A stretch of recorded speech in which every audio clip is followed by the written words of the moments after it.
guys. So over the next couple posts, I'm going to talk about sections of the IEP, Individualized Education Plan, and what they should look like.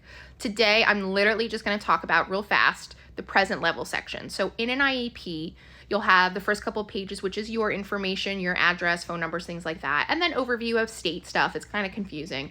But the first main section of an IEP, right, is usually, depending on what state, but usually present levels of performance about your child.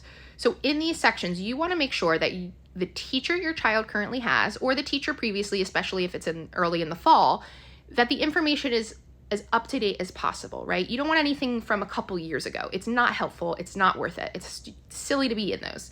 So make sure everything is up to date. You also want to make sure that there's a variety of different teachers or specialists writing in this. You don't just want it to be one person, right?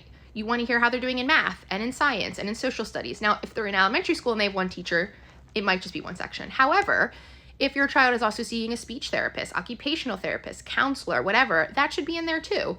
So just make sure that's all in there. Make sure it's up to date. And a big thing is make sure it's not opinionated, right? You don't want to read anything that says, Jake gets angry when I give him homework. Like, what do you mean he gets angry when you give him homework? Like, that's not observable, right? That's not fact-based.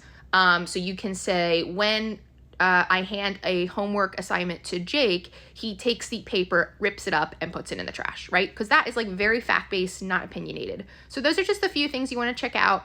Make sure the present levels are all in there and everything looks good. And I will do another post on another section later this week. Thank you guys so much.